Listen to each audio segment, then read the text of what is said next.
नमस्कार, बहुत स्वागत है आपका हमारा उत्तर प्रदेश में। मैं हूं आपके साथ चेतन पाठक। खबरों की शुरुआत करेंगे और बुलेटिन की शुरुआत हम बड़ी खबर से करने जा रहे हैं। सिद्धार्थनगर से बड़ी खबर आपको बता दें, दौरे पर केशव प्रसाद मौर्य बासी माघ मेले मैदान पहुंचे डिप्टी सीएम। कार्यकर्ताओं और नेताओं ने जोरदार स्वागत किया। जनसभा को भी डिप्टी सीएम ने यहां संबोधित किया है। केंद्र के 9 वर्ष के कार्यकाल पर यह संबोधन डिप्टी सीएम का रहा। महाजनसंपर्क अभियान लगातार बीजेपी कर रही है और केंद्र सरकार के 9 साल पूरे होने पर अलग अलग जगह संबोधन किया जा रहा है। कार्यकर्ताओं और नेताओं को अब जनसभा के जरिए डिप्टी सीएम ने संबोधित किया है। डिप्टी सीएम केशव प्रसाद मौर्य सिद्धार्थनगर पहुंचे और इस दौरे के दौरान बासी माघ मेला मैदान डिप्टी सीएम पहुंचे। साथ ही कार्यकर्ताओं और नेताओं ने जोरदार स्वागत डिप्टी सीएम का किया और केंद्र के 9 साल के कार्यकाल को यहां पर लोगों के बीच उन्होंने बताया है और लोगों को संबोधित भी यहां किया है।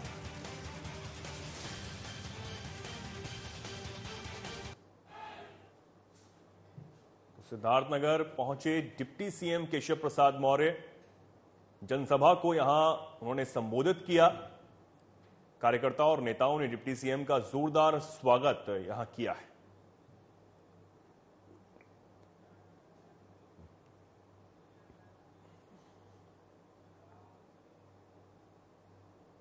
अब खबर जालौन से है, जहां केंद्र में मोदी सरकार के 9 साल पूरे होने के उपलक्ष्य में 20 जून मंगलवार को उत्तर प्रदेश सरकार के उप मुख्यमंत्री केशव प्रसाद मौर्य जालौन के मुख्यालय उरई दौरे पर रहेंगे। मोदी सरकार के 9 सालों में संचालित की जा रही योजनाओं को जनता के बीच रखेंगे। सरकार के मंत्री आगामी लोकसभा चुनावों को देखते हुए केंद्र सरकार की उपलब्धियों का बखान करेंगे। इस दौरान उप मुख्यमंत्री ऊर्जा मंत्री के साथ एक विशाल जनसभा को संबोधित करेंगे।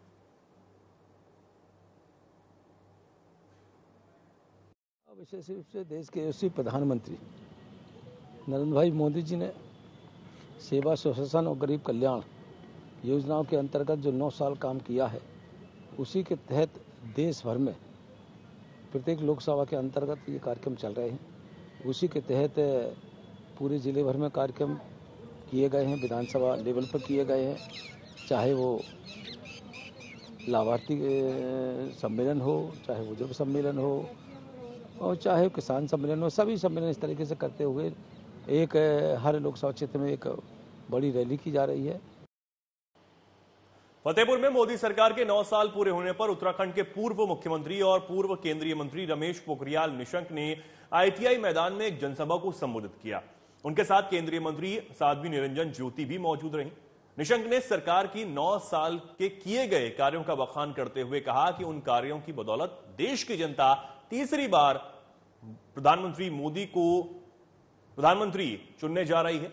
साथ ही उन्होंने विपक्ष पर हमलावर रुख अख्तियार करते हुए कहा कि देश में विपक्ष कहीं भी दिखाई नहीं दे रहा है। साथ ही उन्होंने कहा कि विपक्ष का कुनबा जुटने से पहले ही बिखर जाता है। यह बीजेपी की ताकत का भी नतीजा है कि सभी पार्टियां एक हो रही हैं। वहीं बंगाल में जारी हिंसा पर उन्होंने कहा कि पंचायत चुनाव में बीजेपी बड़ी जीत की ओर जा रही है। बंगाल की जनता बदलाव चाहती है और वो बदलाव बीजेपी के पक्ष में ही होगा। वहीं जनसभा के बाद पीएम आवास के लाभार्थियों को घर की चाबियां भी इस दौरान सौंपी गईं।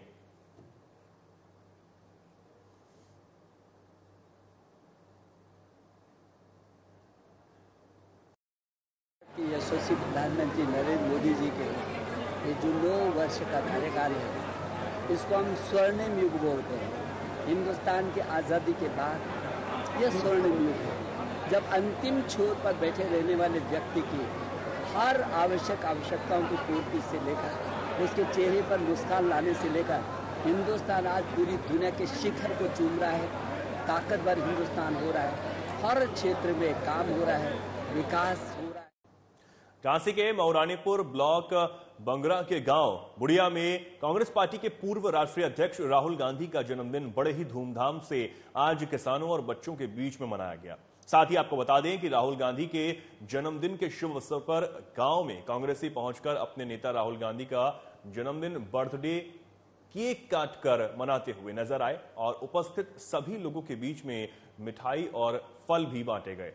यूपी किसान कांग्रेस के प्रदेश अध्यक्ष शिव नारायण सिंह परिहार ने कहा कि राहुल गांधी किसानों के मसीहा हैं, जो निर्भीक होकर सत्ता से सवाल करने वाले और नौजवानों को अन्याय अत्याचार के खिलाफ डटकर खड़ा होने का साहस देने वाले देश के गरीब, कमजोर एवं वंचित की मजबूत आवाज जननायक राहुल गांधी को हम सब की तरफ से जन्मदिन की हार्दिक बधाई।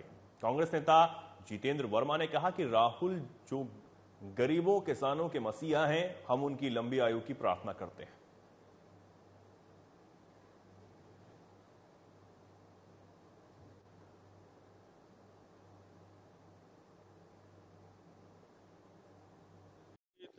जननायक गरीबों किसानों के मसीहा आदरणीय राहुल गांधी जी का जन्मदिन है।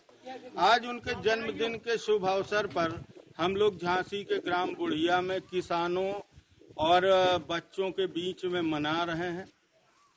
जैसा कि आज पूरे देश की नजर फिल्में समाज का आईना कही जाती हैं। इसके माध्यम से तत्कालीन समस्याओं एवं पूर्व में घटित घटनाओं को चित्रण करके दिखाया जाता है। वहीं कभी कभी कुछ फिल्मों को लेकर विवाद भी खड़ा होता है। ऐसा ही मामला आजकल आदिपुरुष फिल्म को लेकर चला रहा है, जिसका विरोध राजधानी लखनऊ में बड़े पैमाने पर किया जा रहा है। एक दिन पूर्व साक्षात हिंदूवादी नेता अखिल भारतीय हिंदू महासभा के प्रवक्ता सुशील चतुर्वेदी ने हजरतगंज थाने में मुकदमा दर्ज करने के लिए तहरीर दी थी। आज लालबाग स्थित सिनेमाघर पहुंचे शिशिर चतुर्वेदी अपने कार्यकर्ताओं के साथ पहुंचकर लोगों से फिल्म का बॉयकॉट करने, भावनाओं को ठेस पहुंचाने वाली पिक्चरों को न देखने की अपील कर रहे हैं। गौरतलब है कि आदिपुरुष की कहानी मर्यादा पुरुषोत्तम भगवान राम की जीवन गाथा पर संकलित ग्रंथ रामायण से प्रेरित है, लेकिन इसमें जोड़े गए डायलॉग्स, वेशभूषा एवं चित्रों को लेकर भारी विवाद जारी है। यहाँ पर एक बहुचर्चित विवादित film Adipurush novelty cinema Lalbagh में लगी है। आज हम लोग यहाँ पर विरोध स्वरूप आए हैं। यहाँ जो दर्शक यहाँ आए हैं उनसे हाथ जोड़ के हम निवेदन कर रहे हैं कि इस फिल्म को मत देखिए। ये पैसा जो आप ऐसी फिल्म पे खर्चा करते हैं, इस पैसे को आप पार्कों में बच्चों को ले जाएं, पत्नी को ले जाएं, घुमाइए फिराइए, खाना खिलाइए, लेकिन ऐसी फिल्म मत दिखाइए जिससे सनातन का अपमान होता है।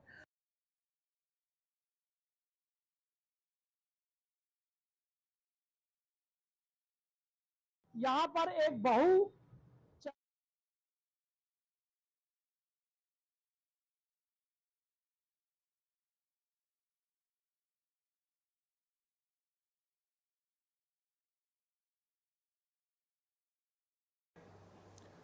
लोगों से फिल्म को बॉयकॉट करने की अपील लगातार की जा रही है। फिल्म आदि पुरुष को लेकर घमासान जारी है, हिंदू संगठनों में रोष है और इस फिल्म को बैन करने की बात भी अब लोग कहते हुए नजर आ रहे हैं और हिंदू संगठन के कार्यकर्ता भी लगातार इस फिल्म को न देखने की अपील लोगों से करते हुए दिखाई दे रहे हैं। मैनपुरी जिले में सोमवार को बड़ी वारदात को अंजाम दिया गया। करहल के गांव नगला अतिराम में रास्ते के विवाद को लेकर एक ही परिवार के लोगों के बीच विवाद में सोमवार को एक महिला सहित पिता पुत्र की गोली मारकर हत्या कर दी गई। हत्याकांड के बाद गांव में तनाव का माहौल बन गया है।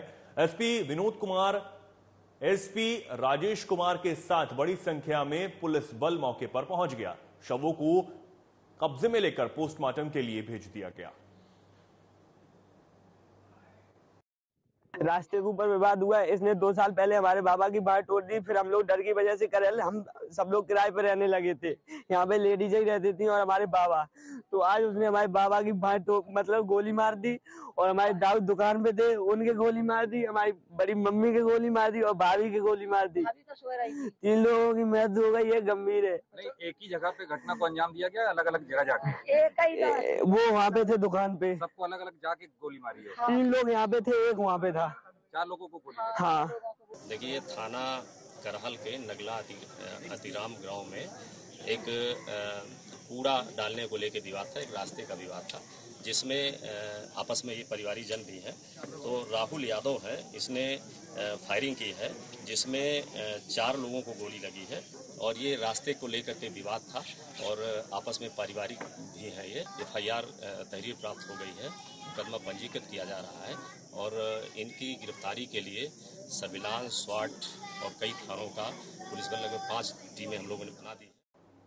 अब खबर मथुरा से है, जहां थाना सदर बाजार क्षेत्र में मां द्वारा बेटी से गुटखा खाने की मना करने पर बेटी ने यमुना में कूदकर आत्महत्या करने का मामला सामने आया है। सदर क्षेत्र माली मोहल्ला के रहने वाले पप्पू पेशे से मजदूर हैं। 2 दिन पूर्व बेटी सोनिया गुटखा खाकर घर पहुंची तो मां शांति ने गुस्से में सोनिया को थप्पड़ जड़ दिया, जिससे गुस्सा होकर सोनिया घर से बाहर निकल गई। परिजनों ने जब उसे ढूंढा तो वो कहीं भी नहीं मिली। स्थानीय थाने में गुमशुदगी का मुकदमा दर्ज कराया गया। सदर बाजार क्षेत्र के यमुना किनारे स्थित पंचमुखी हनुमान मंदिर के पास सोनिया का शव यमुना में तैरता हुआ नजर आया। लोगों ने स्थानीय पुलिस को तुरंत सूचना दी और मौके पर पहुंचकर पिता ने बताया कि 2 दिन पहले मां द्वारा सोनिया को गुटखा खाने पर फटकार लगाई गई थी, जिससे नाराज होकर सोनिया ने यमुना में कूदकर अपनी जान दे दी।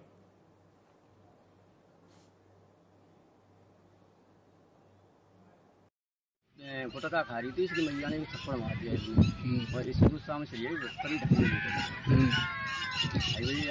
बजे फिर इसका पता नहीं, हमने 24 घंटे बाद कल FIR कराई, परसों की गायब हुई।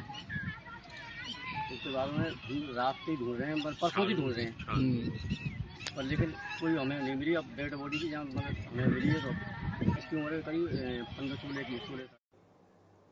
बहराइच के कोतवाली देहात पुलिस ने सोमवार को चोरी की घटनाओं का खुलासा करते हुए 2 शातिर चोरों को सोने चांदी के जेवरात, नकदी, लैपटॉप समेत अन्य सामान के साथ गिरफ्तार किया है।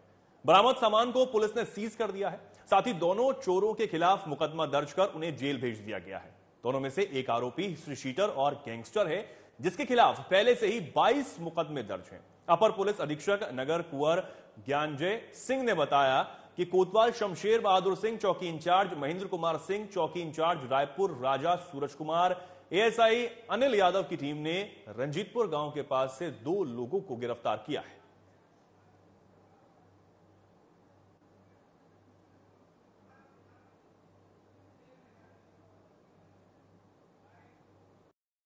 आज रवि कश्यप उर्फ नौरंगी पुत्र सुंदर, जो राजपुर गोबरा का रहने वाला रानीपुर थाना क्षेत्र का एक हिस्ट्री शीटर है और जिसके विरुद्ध 22 मुकदमे दर्ज है अभी तक। और इसका एक साथी गौतम मिश्रा पुत्र दुर्गा शंकर, जो नलकूप कॉलोनी का रहने वाला देहात का, ये दोनों पकड़े गए हैं। और उनके एक साइकिल बरामद हुई जिसपे लोग जा रहे थे। उनके पास से 16 बिछिया सोने की, 2 मंगलसूत्र सोने का, 1 मांग टीका सोने का, 2 कील सोने की, नाक की जो होती है, 3 अंगूठी सोने की, 5 जोड़ी पायल चांदी का, 13 चांदी का सिक्का, चांदी की 1 प्लेट, चांदी का 1 गिलास और चांदी का 1 चम्मच, चांदी का 1 नारियल बरामद हुआ है।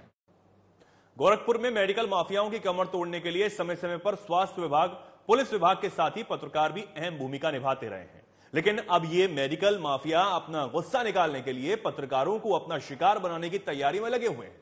इसे लेकर गोरखपुर के एक वरिष्ठ पत्रकार ने दर्जनों पत्रकारों के साथ पहुंचकर SP सिटी को ज्ञापन सौंपा है और कार्रवाई करने की मांग की गई है। बता दें कि पत्रकार दिनेश कुमार ने बताया कि वे न्यूज चैनल में गोरखपुर से वर्तमान में संवाददाता के पद पर कार्यरत हैं और 15 सालों से पत्रकारिता के क्षेत्र में काम कर रहे हैं।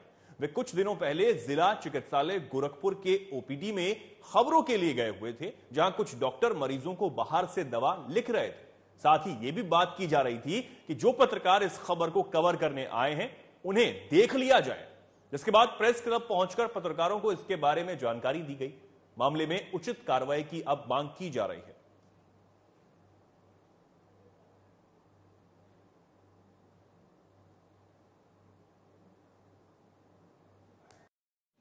कार साथी के साथ जो घटना हुई है, मुझे बड़ा दुख हुआ पहले कि क्या नाम है कि सरकारी हॉस्पिटल में बाहरी अराजक तत्वों द्वारा दवा लिखवाया जा रहा है। इसलिए हमारे पत्रकार साथी ने एक एप्लीकेशन SP सिटी को दिया है। उसके साथ हम लोगों ने तन्मयता से सारे पत्रकार साथी SP सिटी से मिले हैं और उन्होंने आश्वासन भी दिया कि जो भी कार्रवाई हम संतोषजनक कार्रवाई करेंगे। देखिए, पिछले दिनों हम लोग जिला अस्पताल में जो बाहर से दवाइयाँ लिखी जाती है और जो एम्बुलेंस जो वहाँ चलाया जाता है इमरजेंसी, उसको लेके हमने खबर दिया था, हमारे साथियों ने कुछ खबर किया था। जो है बाहर से ओपीडी में बैठ के कुछ दलाल वहाँ पे दवा लिखते हैं, उसको लेके दलालों में जो है एक खलबली सी मच गई। और उन लोगों ने एक दिन मैं वहाँ जिला अस्पताल गया तो उन लोगों के द्वारा जो है बाहर से कुछ लोगों को बुलाया गया कि इनको जो ये बहुत खबर चला रहे हैं, इनको ठीक कर दिया। हमीरपुर से बड़ी खबर आपको बता दें, 2 ट्रकों की आमने सामने से भिड़ंत हुई है। हादसे में एक की मौत बताई जा रही है, 2 लोग गंभीर रूप से घायल हुए हैं जिनका इलाज अस्पताल में जारी है। सूचना के बाद मौके पर पुलिस भी पहुंची। ट्रक में फंसे मृतक चालक के शव को किसी तरह बाहर निकाला गया और घायलों को तुरंत अस्पताल में भर्ती करवाया गया। शिकासी थाना क्षेत्र के मंगरौट मोड़ का यह मामला बताया जा रहा है, जहां यह भीषण सड़क हादसा हुआ और इसमें एक व्यक्ति की मौत हुई है। 2 ट्रकों की आमने सामने से भिड़ंत हुई। हादसे में एक की मौत, 2 लोग गंभीर रूप से घायल हैं जिनका इलाज जारी है। पुलिस को सूचना दी गई और पुलिस ने मौके पर पहुंचकर घायलों को तुरंत अस्पताल में भर्ती करवाया और साथ ही मृतक के शव को पोस्टमार्टम के लिए भेज दिया।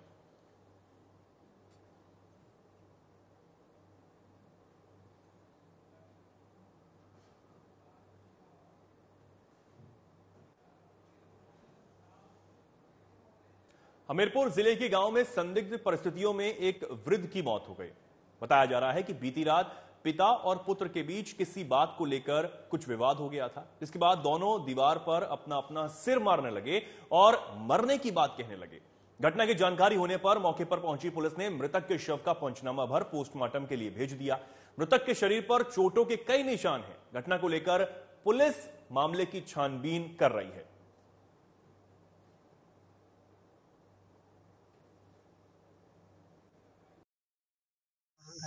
क्यों दोस्त नहीं आई न लगो से भील दो आते जो पाता और परो परो तो इन्हें चापड़ो और चपाते लो भी चलो लो और भी गाँव में चल गए।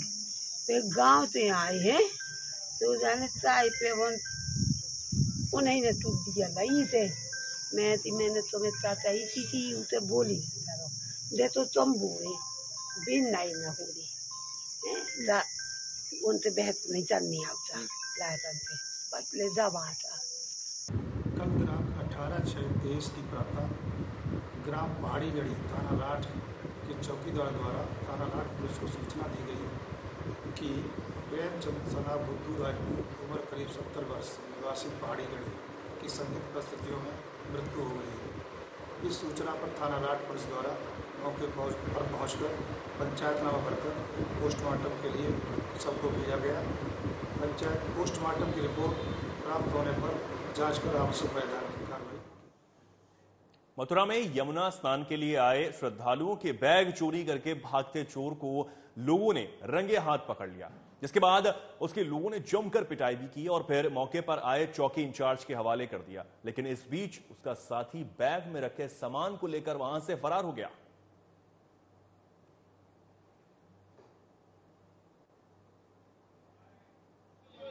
भाई जी कुछ नहीं, बस अंदर गए, बैग रखा और माथा टेका और पीछे से बैग गायब पूरा। अच्छा।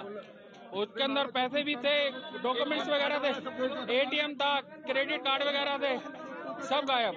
अच्छा। और हम ढूंढ रहे हैं, पता ही नहीं है कि भैया मंदिर में तो इतनी भीड़ भी नहीं है, फिर बैग कैसे गायब हो गया। ये तो वहाँ एक बाबूजी बैठे थे, उन्होंने देखा ये लेके जा रहा था, यहाँ ये पकड़ा गया। भैया ये नहाने के लिए जरा थोड़े हटे थे, ये बच्चों के साथ में तुरंत ही 2 लड़के आए और वो पर्स लेके एकदम भाग गए। यहाँ पर ठोकर लगी तो एक पकड़ा गया, मगर एक को इस लड़के ने उसके हाथ में वो सामान थमाया और वो भगा दिया। वो आगे भाग गया मगर ये रह गया और सारा ही सामान इनका लेके चले गए, जो कागज थे, पैसे थे, सब भैया कुछ नहीं छोड़ा इतना सा भी इन पर। और अभी कल भी ऐसे हुआ है, कल भी एक थे यहाँ पे ऐसे कि जिनके पूरा ही पर्स लेके चले गए, उसमें 10,500 रुपए थे, उन पे भी कुछ नहीं छोड़ा उन्होंने। भाई क्यों मजामत हो रही है तेरी? सर जी मजामत कुछ नहीं, मैं यहाँ पे आया था, वो लड़का फ्रॉड ही है, आप जानते हो तो अंता पड़ेगा। तो ये यहाँ लोगों ने थैला ले जाते हुए रंगे हाथ पकड़ा है, मजामत हो रही है, फिर भी सफाई दे रहा है अपनी। नहीं आपकी बात ठीक है, लेकिन वहाँ से उसने वहाँ से मुझे थे।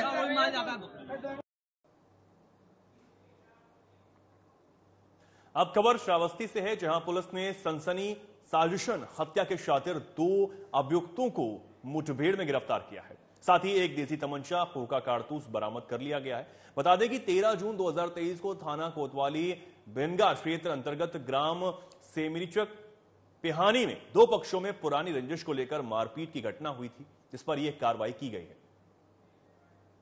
थाना बिनगा अंतर्गत एक मुकदमा दर्ज हुआ था, जिसमें माता प्रसाद उर्फ करिया जो गंभीर रूप से घायल था और इलाज के दौरान उनकी मृत्यु हो गई थी।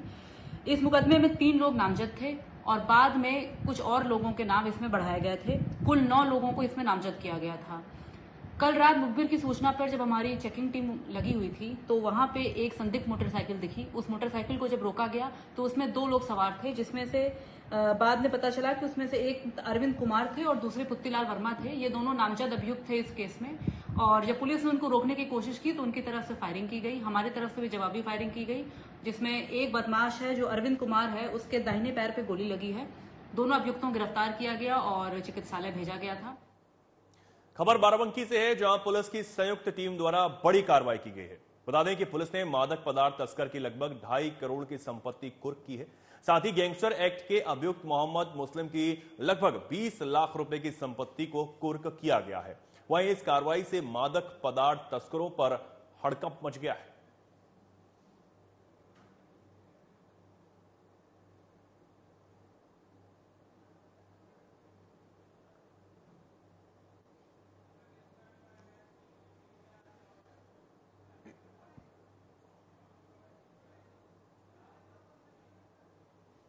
देवरिया में लोग इस दिनों गर्मी का सितम झेल रहे हैं।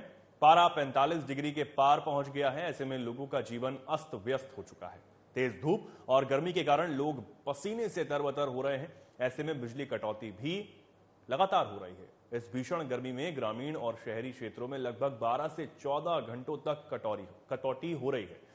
इसके चलते जनता का जीना मुहाल हो गया है। वहीं झरझर तारों और पुराने ट्रांसफार्मर से लोगों के घरों में बिजली पहुंचाने की कोशिश की जा रही है, जिसके चलते आए दिन फॉल्ट की समस्या से भी लोग जूझते हुए नजर आ रहे हैं। बिजली कटौती से परेशान ग्रामीण वासियों का क्या कुछ कहना है, सुनिए उन्हीं की जुबानी। लाइन कटौती का कोई समय नहीं है, कब ये काट देंगे। पूरी रात जो है लाइट नहीं रहती है। कल रात 9 बजे से लेकर के अभी तक जो है लाइट नहीं आई। कोई मरीज लेके परेशान है, कोई बच्चों से परेशान है, खुद को परेशान है।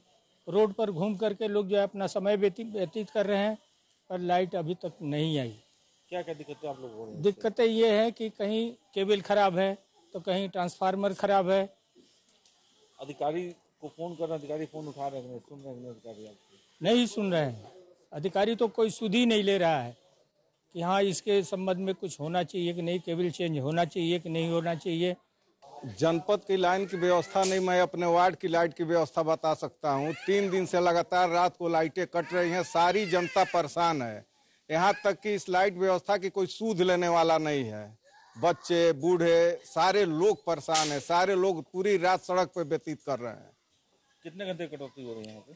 कोई इसका मानक नहीं है, कटौती का तो कोई मानक ही नहीं है। रात को काटा, अभी तक लाइट नहीं आया, तो कटौती की मानक क्या हम बताएं? क्या नाम आपका? हमारा नाम बबलू। फिलहाल के लिए खबरों में इतना ही। नमस्कार।